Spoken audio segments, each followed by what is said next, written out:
Okay, now these are our question session before lunch, and I told the tables at the front that I'm incredibly disappointed in their lack of questions so far. So I'm pointing out the tables that haven't asked questions, and I've been assured that we have some quality ones coming our way. So I might look over here and see if there's hands from this table. Rory, if we can get it, we'll get a microphone to you.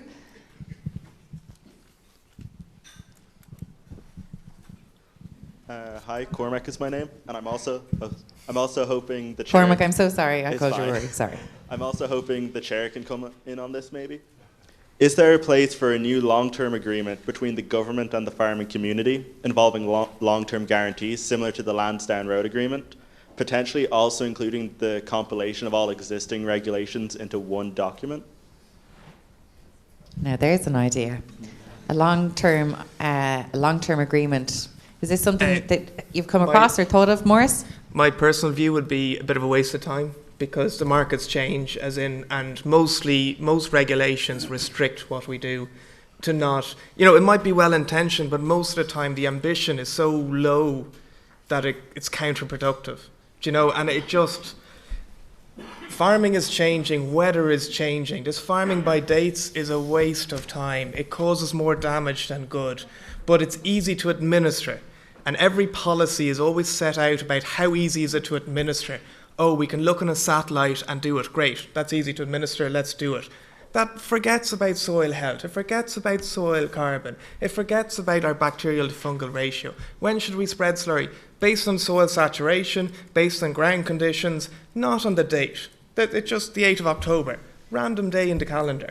Soil moisture levels, yes. So we should move to engagement with farmers, but on results and on conditions. And it's really hard to do that in policy, So that's my view: is forget it and farm properly, Thanks, Maurice. Pat? Sorry, round of applause. Yeah. Pat? Yes. Government policy, deal with government? Absolutely not. Governments change every so often, and sometimes there's a different hue to the policy of the government depending on the membership of it. And we know what, as an agri person, the green tinge has done in recent times. Most of our farm payments are dictated by Europe anyway, and certainly the government will not get involved in commercial decisions with any, we deal with, be it meat factories, be it the merchants, so I'd say keep them away from it. It's bad enough as it is. Thanks, Pat. I'm sensing a lot of distrust in there, but a great place to start us off. Now, I know there's hands over in table one. We've heard twice from table one, I think already we have so far. So do we have other questions from Jenny in table 11? And sorry, table 8. Can we go there first of all, because your hand was up the last time, my apologies. My name is Mary, from a farming background, and now this is more a dairying question, so maybe, I don't know, but you might be able to throw some light on it. It seems to be a phenomenon which is happening around the country, because I thought it was only local to me, but it seems to be around the country, as a direct consequence of the abolition of the quota system in 2015, which was not, there were no restrictions in place after that for milk production and dairy, the numbers of the dairy herd. So as a direct consequence of this abolition and the expansion of the dairy herd, many neglected farms which had gone into disuse over a number of years for a number of reasons are being brought back into use for grassland, causing the destruction of habitats and huge biodiversity loss. How is this allowed? Is it a good idea? It's continuing to happen. Maybe you could throw some light on that. Thank you, Mary. And I think it came up in a discussion last week as well, how do we make the balance between the land being derelict, basically, or else conserving it for biodiversity? It's a great question. Is it one? Okay, Maurice? I would say it depends on how it's farmed. Leaving land derelict is not a positive. It's about that carbon cycle. So if you have, and again, grassland, pasture, we want diversity there. If it's not just grass, if we've got clovers and all the other herbs in there, now we can start driving productivity is a dirty word in one sense, but the more photosynthesis, the more carbon in the soil, the more healthy microbes, the more we hold on to water, the less flooding, all those positive things. But it's how we do it. If we do it based on grass and nitrogen, not a positive. If we do it on a different system that looks after soil biology, we can sequester carbon. And then I listened to a presentation about land sharing versus land sparing. And they looked at 4 species, and their conclusion was we need to farm really intensively and abandon other sides. And I'm like, but that's only 4 species. What about all the other ones? Mixture of both is really important. Good, productive, well-landed, well-stewarded land is very good for biodiversity. Bad farming practices, bad for it. Do you know, so it's not just productivity, it's about what you do with the soil. Again, very hard to see in a satellite. You need to have a shovel, you need to look at your carbon, all these other things. That's my take on it. Okay. Would anyone else in the panel like to address that point? I'd like to address it in the context of the quota abolition. As an arable farmer in an arable catchment, it was very unusual for us to be starting to compete with dairy farmers who have come into the area. And at the same time, there is underutilisation of land in other parts of the country. So it was badly thought out. They abolished the quotas and they didn't think about the specific allocations in the different areas. You know, I would have been an advocate for looking at a smaller model than the 500 cow dairy that we see in Munster in particular and parts of Leinster at the moment. So I think the average, we saw the slide here today that the average farm is something like 60 hectares. That's not the real story in the context of what's happened in the expansion of the dairy sector. And if you look at the areas where it has expanded, that's where the biggest pollution is. And as an arable farmer, we would like to work with those men, and there certainly is a need to utilise some of the waste from those dairy farms onto tillage farms in particular, where there isn't a proper redistribution between, you know, at a time when fertiliser is gone sky high. There's a lot more can be done in the interaction between the different sectors, especially the dairy and the tillage sector, to reduce the oversaturation of slurry in particular on particular farms. And the other thing is, you know, there also needs to be a policy at national level on the use of other organic materials instead of synthetic fertiliser because of the price of it. So if ever there was a time for some kind of interaction, it's not being led at the top, and that's the problem. Okay, thanks, Pat. So a theme I'm hearing is like actually more discussion between farmers. Now Dan wants to respond to that, and then I go to Jenny, and I'm going to take table 2 questions at the same time. So table 11, table 2, after Dan. Thank you. We are partially a dairy farm, so I know exactly what's been talked about here.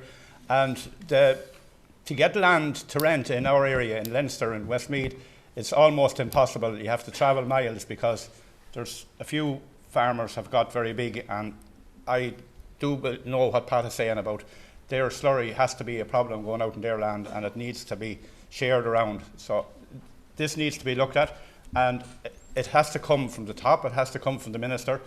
Personally, I asked the minister at one of his Mart meetings to listen to the farmers, but he didn't listen. So he's not listening, and he needs to listen. Okay, thank you. Thank you, Dan. Aideen, would you like to respond to that question from Mary as well? Because I'm conscious that, you know, you were the one that pointed out there's a lot of distrust here, but if there's things like this that are happening on the ground that people can see, I don't know, how do we bridge that gap? Well, I can just answer from the perspective that I was listening. I never thought we'd see it in Ireland, but I think we are getting concerned about land abandonment. I mean, it happens wide scale in Europe because of the low return to farmers, but there is a real risk of land abandonment in this country because the work and what the return is, they're not matching. We're hearing from a lot of farmers that people are starting to withdraw from the mountains, and we hear now that even though we have designations from the Habitats Directive placed on lands for nearly 30 years, that the restrictions that were imposed on the farmers to do their traditional farming practices has shown now that there is a degradation on those sites because they haven't been actively managed the way farmers traditionally managed them. And if you know mountains, there's only so much you can do with them. It is about your grazing management is how you do it, and they are deteriorating, and that's because farmers were stopped from farming those lands, or severely restricted. Respectfully, may I go back to one of the earlier questions? And I'm very sympathetic to the views here about too much policy and long-term policy. But at the same time, again, getting back to designations, they were placed on farms in where I come from 25 years ago. And just to say, some farmers are getting their first piece of letter to inform them of that 25 years later. And to give them any kind of input or guidance, and there isn't much guidance so far.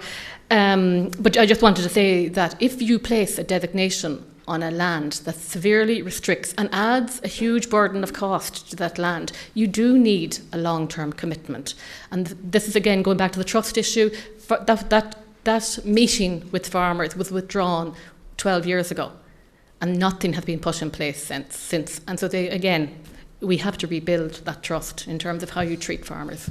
Thanks, Aideen. And we kind of touched on this the last week with the MPWS, who, from my recollection of it, haven't been funded and hence hadn't got a process in place to engage with farmers. Now, we were assured here that is starting to change, but we're very cognizant that it has to start to change. Yeah. Absolutely, but may I just reply? Yeah, the National Parks and Wildlife Service has got a great increase in their resources, but farmers haven't.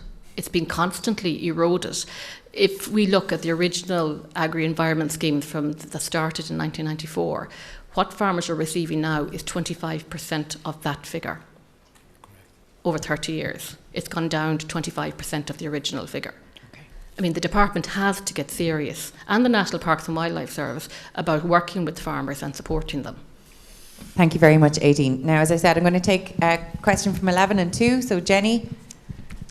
Hi, I have a question for the panel regarding funding sources. So just what Aideen said there about Department of Agriculture, is it a question that we need to look at alternate sorts of funding outside the department? Does the panel believe that there's anywhere else that farmers can be incentivised financially for good practice? Is it the department, or is there other ways? Is there tax credits? Could revenue be brought in? Or is, on top of that, is the department just, like CAP is the orchestra, is the conductor, and Department of Agriculture is just part of the general orchestra? I mean, how much responsibility do you have for making sure that the funding is there? And if it's not there, do you guys have any ideas, left field, where that extra funding could be for best practice? Great question, Jenny, and I'll let you in, Morris, but I'm going to take the question from table 2 as well, please. Sabrina, we were just, well, thank you for the presentations first, and it's lovely to see that the work that you are doing, and often it goes unfunded, which is admirable. What's coming across is that there seems to be a breakdown of trust, that farmers respond to policy, but they don't trust the policy makers. So I suppose from our point of view here, we would like to know from ye, what would you like to see the Assembly recommending on your behalf to improve matters for ye? Lovely question, Sabrina. So I'm going to take Jenny's question first on Morris, and then I'll let the rest of the panel in. Where to get funding? The market. If people paid for food and for quality food, I wouldn't care for my government payment, do you know? But we have this cheap food system. In France, there's a cool organisation called Bleu Blanc Coeur. They turn over 2 billion in food. They are organisation of farmers, processors, researcher, and basically they set out to improve food quality. They set a standard. Once the farmer reaches that standard, they get paid an extra. In pigs, it's like €2 per pig. Not a huge amount. Now the tillage farmer grows the linseed to get a better diet for the pig, and you get better food quality. Market-based, efficient, and like that's, I think it has to be market-driven. If policy could incentivize the market and getting that to happen, that would be amazing, you know, rather than just these large processors who trade in the world market and don't care about, you know, they just want greenwashing. Whereas real producers, real localized economies, that would make a huge difference. Morris, what was the name of that again? Bleu Blanc Coeur. It's an amazing organisation. I did rob their healthy soil, healthy plants, healthy humans. It's not just my own. Thank you. And to the panel, to both those questions? Funding, any time that there are specific, the CAP is one big area of funding. There are specific measures in that. One of them is a thing called TAMS, Targeted Agricultural Modernisation Scheme. And in our sector, we lobbied hard to try and get some additional funding on precision agriculture. And the return to the environment and to everybody on those types of payments are self-funding in the context of reduction of inputs, etc. Precision agriculture, you're not wasting your inputs, be it the two big inputs that we have are fertiliser and sprays. We want to minimise the amount of spray we use at all, be it herbicide, pesticides, fungicides, and synthetic fertiliser, we don't want to use it. It's too expensive now anyway. So precision agriculture has allowed us to use GPS on our machines that we can not waste. And for us on our own farm, when we introduced precision agriculture, our input costs went down between 7 and 10%. And the environment was the big saver there, because we're not spreading fertiliser over an area that shouldn't be spread close to boundaries and stuff like that. So sometimes funding, and also I mentioned it earlier in the presentation, we get a payment, a protein payment. It was an EU decision to reduce the amount of importation from the southern hemisphere. And that has worked for the environment also in the context of reduction of food miles. Everybody's talking about climate action now. All of those things are helping us to enable us to farm better, and the big winner there is the environment and those schemes. Okay. Thank you, Pat. Dan? I mentioned water quality when I was speaking, and I just wanted to take up a point upon that. At our AGM in December 2019, I asked the Minister, would he consider a once-off payment for farmers upon land that had no availability of water, only to drink out of rivers. And what I'm talking about is a solar pump, a once-off payment for farmers to put in a solar pump they can give drinking water to their cattle. Now, the reason that I'm saying this is we have, in our farming practice, we have a couple of different farms that are rented, and we can't afford to sink wells and put in electricity, so we have to try and get some other way of drinking our cattle. So I think the Minister needs to consider this. I think ASAP is following it up, but it needs to come from somewhere else. And if we could bring one thing from this room, it would be a once-off payment for a solar pump for farmers to facilitate land that doesn't have any drinking water. Thank you. Okay, thanks, Dan. Thinking those ideas that we can bring. Thank you. And then Nadine? Yeah, in terms of the latest question, the reality is that we do have a cheap food policy. I know it may not feel that way with costs going up in the last year, but in terms of the cost and the work it takes to produce food, and often the dangers of it, there is no market for that work. So that's why we do have the CAP, and the CAP has effectively suppressed prices whilst trying to support them on another level or another side. But in terms of impact, the CAP is huge. If the CAP can be tailored better to farmers in producing in a sustainable fashion, it will have the biggest impact for biodiversity. So it cannot be disregarded. It's really important. And I suppose I have been involved in some of the discussions with the department over the last year or so about the new agri-environment scheme. And I'm sorry, but there just seems to be this attitude that if you are leaving land for nature, or you're trying to incorporate nature or not destroy it in your farming practices, you're not really farming. And that permeates discussions, and you feel that they shouldn't be paying for this. It's not an eligible area. That mindset is so ingrained, and the department needs a real re-education and rethink about how they're approaching farmers. And one last thing I'm going to say, it really galls me when people talk about experts. I have great time for experts. We do need science. I'm a trained scientist myself. But on the ground, the experts are the farmers who are trying to work with all the dimensions of nature and what happens on their land, as well as the nuances of rearing animals or tillage or whatever it will be. But I don't feel we are treated as experts when we come to the table to discuss. Thank you, Aideen. I think that's a great point to leave it, and unfortunately we have to leave it. We have more agriculture conversations after lunch. Continue the questions over lunch, and the panel might be joining us for lunch, so you can ask them questions then as well. Thank you very much for the discussions. Thank you sincerely to our panellists, and I very much enjoyed that. Thank you.